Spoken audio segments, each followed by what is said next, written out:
Hey, this is Dean and welcome to Dean's Deal of the Month, where, as you know, I'm going to try to lay out every little speck of every piece of what I've done to make a deal happen. And today we started this camera out on Rue de Vin. It's a street that I named. We happen to be in France.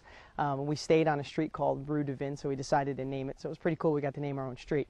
We're staying on a subdivision here that I want to share with you. You know, subdivision may seem a little advanced, but let's just start with the fact that this is one of my best no money down deals. And it was outside the box thinking. It was something you may have read about in one of my books. I don't think it's something you'll read any other place, but really the fact that it's something that I always share is be creative, think outside the box. This piece of property we're standing on right now is 11 acres, and it was for sale for a long time. And it was for sale for a long time because we're standing at the entrance of this subdivision that we did. We'll take a walk up the hill and I'll show you the houses that we ended up building and selling. But the reason I think this property didn't sell for so long, and I bought it so cheap, is because, as you'll see in a second, we'll film, there's a little stream running right through the property here. And if you know what silt is what lands at the bottom of a stream. And what it did with this stream coming through here for years, silt built up, wasn't allowing the stream to flow on a regular basis, and it made water settle. In this whole area behind me, it made water settle. So when people parked on this main road behind the camera guy, my buddy who's filming this right now, they would just step in wet water and just think, hey, this is swampland. It's not buildable. So I got this property for peanuts because it seemed like swampland.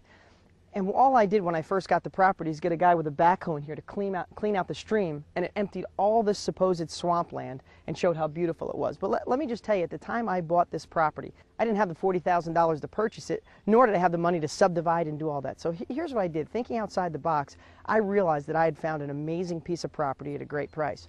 So what I did, this is a strategy you can use, I pre-sold 3 of the lots on the hill at an extreme discount and got some of the money in advance. Literally, I got 50% of the money for 3 of the lots I was going to subdivide and sell. I gave the people that bought it a great discount, and I used that money to buy the place and subdivide it.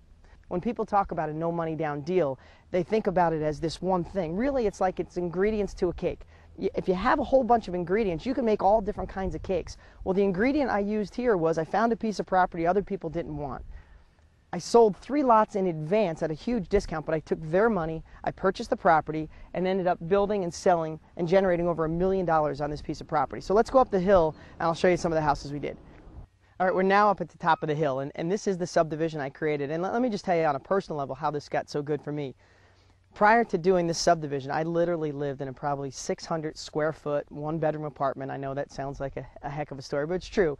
But through real estate and creative thinking, doing this property with no money down, I built the house behind me. That's my first house that I ever built for myself. I went from rented apartments to that was my first house. And it was done completely through real estate. I never sold a book or a tape or a course prior to moving in that house. I went from being broke, living in a trailer park as a kid, to literally that was my first house. And to me, it's absolutely amazing. I love it. But let me just tell you, allowing myself to think outside the box and just going for it and not letting anybody talk me out of my dreams. Literally, when I was going to buy this property, my dad, who loves me more than anything, told me I was absolutely crazy. Told me I was going to go broke. I was going to lose everything. Stick with what you know. Be conservative. Start saving your money. And I went for it. I didn't listen to them.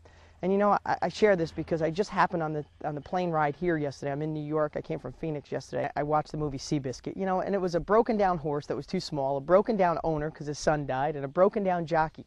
But when they got together, they didn't listen to anybody else.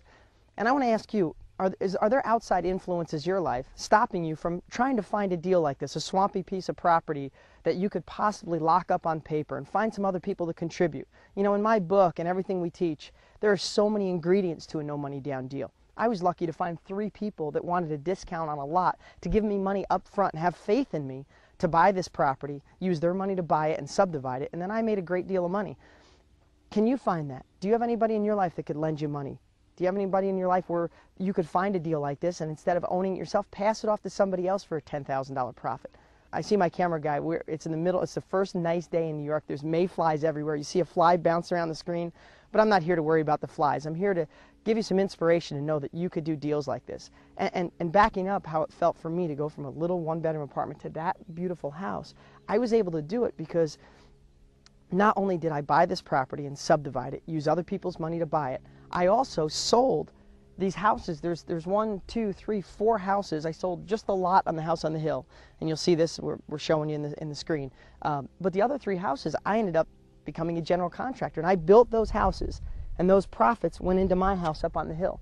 So I ended up owning that house and owing minimal amount of money. So at the end of the day, when everybody told me I was nuts for buying a swampy piece of land when I didn't have any money, at the end of the day I looked like a genius. And it was only because I stepped out of my comfort zone and I took action. You know, there's a saying that I love, is you never see a statue built of a critic. Everybody criticized me for buying this property, but on this hill alone, I don't know my exact profit right now, but on this hill alone, I generated well over $1 million on this hill from a guy who was in an apartment, didn't have money to put down. I don't know the exact profit, but it was hundreds of thousands of dollars just on this hill, and this is just one. And where we're going to go next is I ended up buying the property next door to me and the property over the hill and generated millions of dollars just with those. So let's go to those next.